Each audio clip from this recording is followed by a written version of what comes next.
20h. Merci de nous suivre également sur le canal 511 du bouquet Canal+. 9h-12h, mesdames, messieurs, nous démarrons ici notre Info Plus du jour. Retrouvons tout de suite Martha Kissi pour le flash spécial Covid-19. Bonjour Martha. Bonjour Adessa.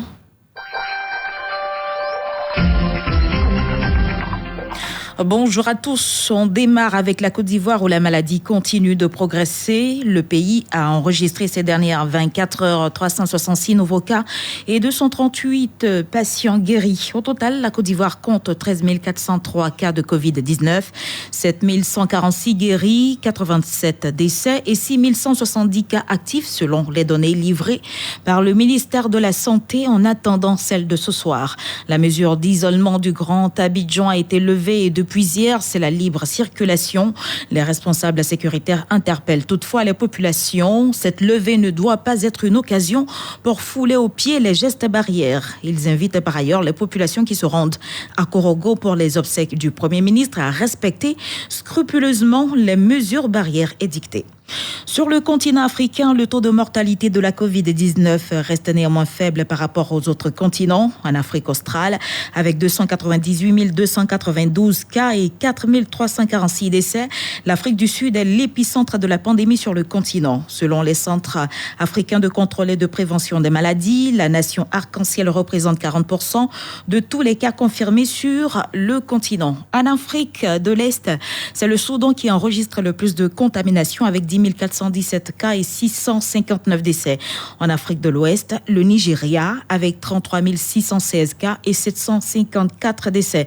En Afrique centrale, c'est le Cameroun qui recense le plus de contamination avec 15 173 cas et 359 décès.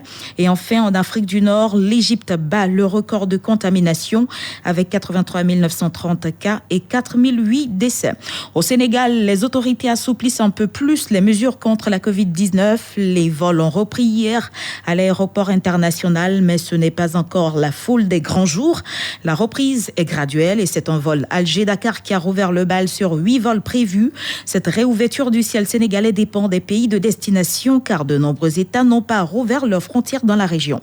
Au Kenya, l'épidémie de coronavirus est dans une phase ascendante. Le pays vient de dépasser les 11 000 malades avec désormais plusieurs centaines de nouveaux cas détectés chaque jour.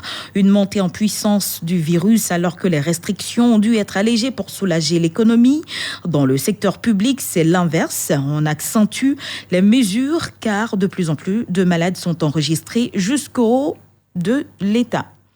Ailleurs, dans le monde, la pandémie de Covid-19 continue de s'aggraver à travers le monde et oblige certains États à se reconfiner. C'est notamment le cas en Inde où 125 millions d'habitants de la région du Bihar seront reconfinés dès ce jeudi et pour une durée de 15 jours, tout comme les 13 millions de personnes vivant dans la région de Bangalore.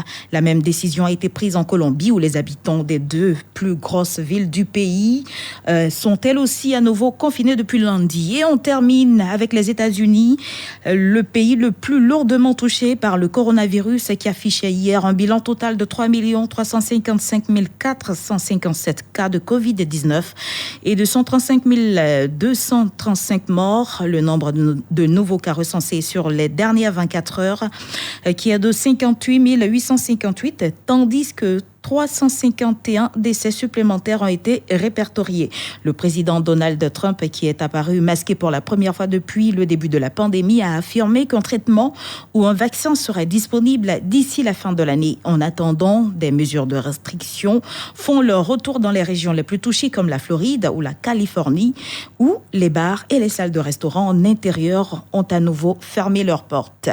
Reste avec nous dans un court instant. Vous suivrez en direct l'hommage des populations du district des Savanes au Premier ministre Amadou Gon Coulibaly au stade de Korogo. C'était le Flash Info présenté par Martha Kissi.